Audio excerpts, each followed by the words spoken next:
Bienvenidos a este video. Les voy a hablar sobre dos tipos de tejidos vegetales, que en este caso son los tejidos de conducción y los tejidos secretores o excretores.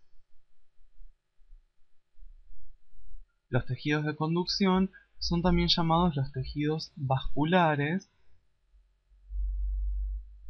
y son de dos tipos, que los vamos a ver ahora: xilema o floema. Bien, voy a comenzar primero con los tejidos de conducción.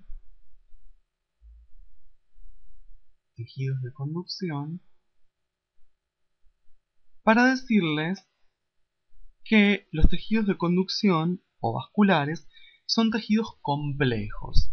¿Por qué son complejos? Porque van acompañados muchas veces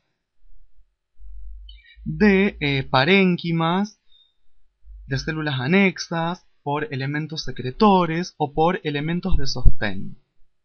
Y luego de un periodo vegetativo van siendo reemplazados, porque la planta tiene digamos, cumplir mejor su función.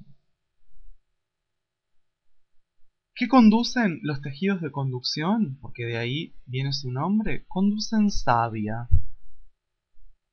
Que las savias son un conjunto de elementos que ya vamos a ver bien la composición de la savia, porque varía en un tipo de tejido y en otro tipo de tejido. Bien, quiero empezar con el primer tejido de conducción, que es el xilema, o también llamado lenio. Xilema o lenio. El xilema o lenio transporta un tipo de savia llamada savia bruta. ¿Qué es la savia bruta? La famosa savia bruta es una mezcla de agua y sales que, ascienden por la raíz al tallo y llegan hasta las hojas para luego producirse la fotosíntesis. Bien, ¿qué características tiene el xilema en cuanto a su origen? El xilema tiene un origen tanto primario como un origen secundario.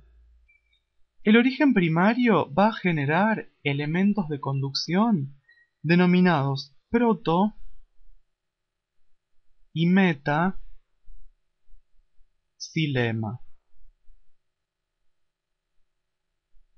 Y el origen secundario va a generar otros elementos xilemáticos denominados deuteroxilema.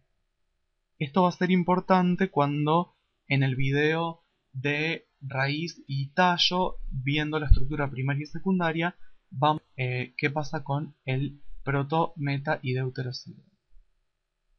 Quiero ver ahora características celulares en cuanto a el tejido xilemático. Células.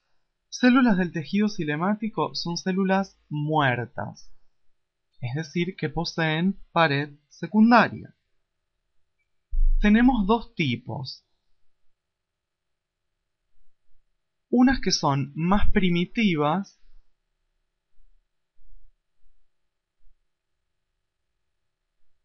que aparecen generalmente en gimnospermas, y se denominan traqueidas.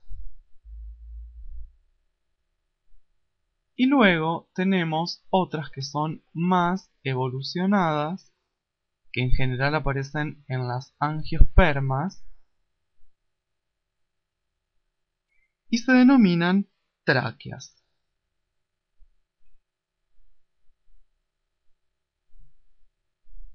Bien, ¿qué características tienen las traqueidas y las tráqueas? Traqueidas. Voy a utilizar otro color para que quede un poco más visible.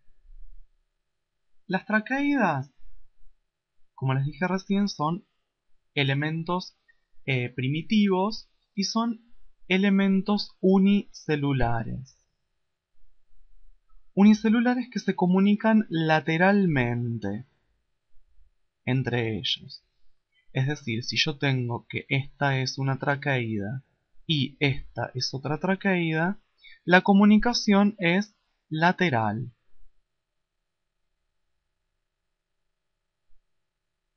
Bien, ¿y qué características tienen las tráqueas? Las tráqueas, que son más evolucionadas y se encuentran en las angiospermas, son pluricelulares y forman justamente una tráquea o un vaso, también denominado. Y bueno, hay comunicación tanto lateral como terminal. Si yo quisiera hacer un esquema, haría así y así. Entonces, ahí, ahí y ahí. Esta vendría a ser una célula, esta vendría a ser otra célula. Hay comunicación terminal y también hay comunicación lateral. Esto respecto a el tejido cilemático o al xilema. Voy a pasar ahora a describir el otro tejido de conducción, que es el floema 2, floema, esto es una o también llamado liver, floema o liver. Este floema o liver es el que transporta savia ya elaborada, que es una mezcla de agua con nutrientes, sustancias orgánicas, azúcares, etcétera, que se producen luego de la fotosíntesis. ¿Qué características tiene las células del floema? A diferencia de las células cilemáticas, son células vivas. Son células vivas que no tienen pared secundaria. Pero a la madurez, ¿qué pasa con estas células? Pierden el núcleo. Por lo tanto, son gobernadas por células anexas. Estas células anexas ocurren cuando maduran las células del floema. Bien,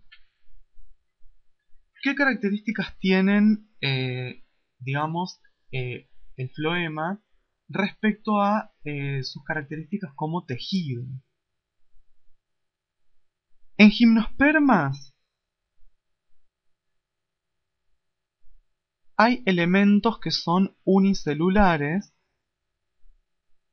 y se denominan células cribosas. ¿Qué son las células cribosas? Son las células floemáticas de una gimnosperma y son unicelulares. Tienen, si yo esquematizo así, en este caso hice 3 células, tienen comunicación lateral, estas células cribosas. Y en angiospermas hay elementos que son pluricelulares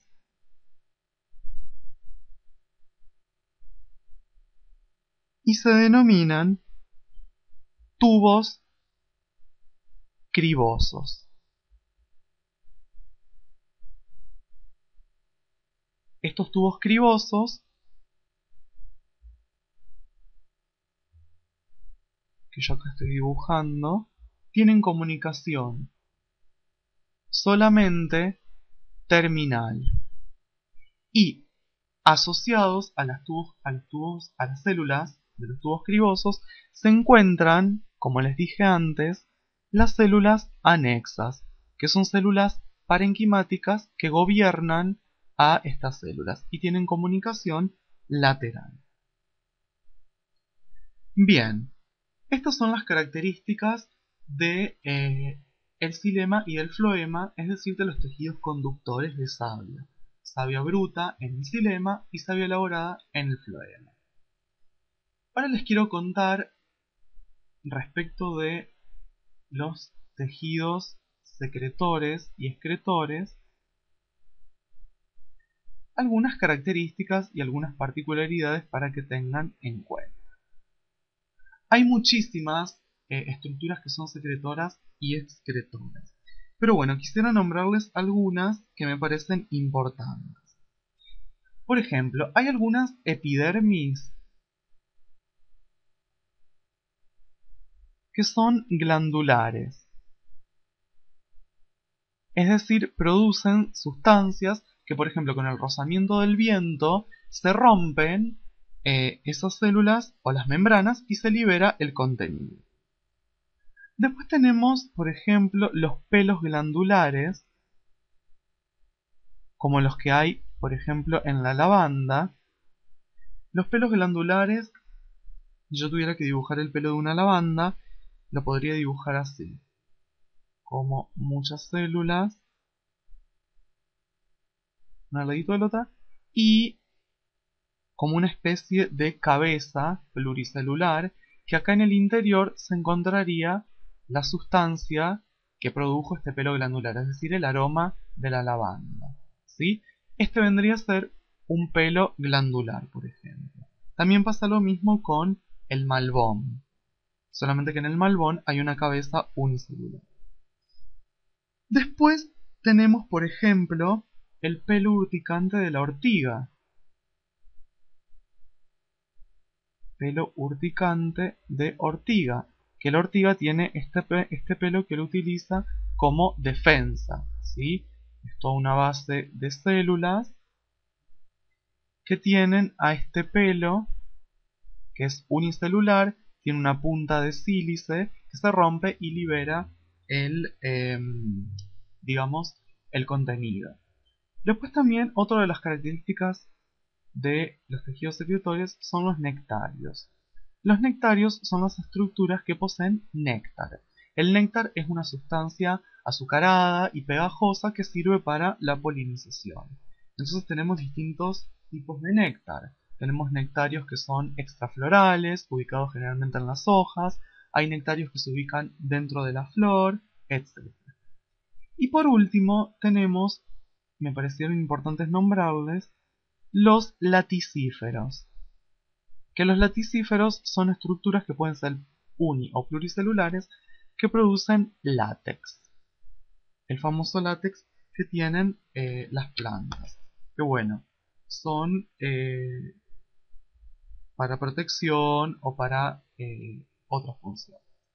Entonces en este video vimos los últimos tejidos, que son los tejidos de conducción, xilema y floema, y algunos ejemplos de tejidos secretores o excretores.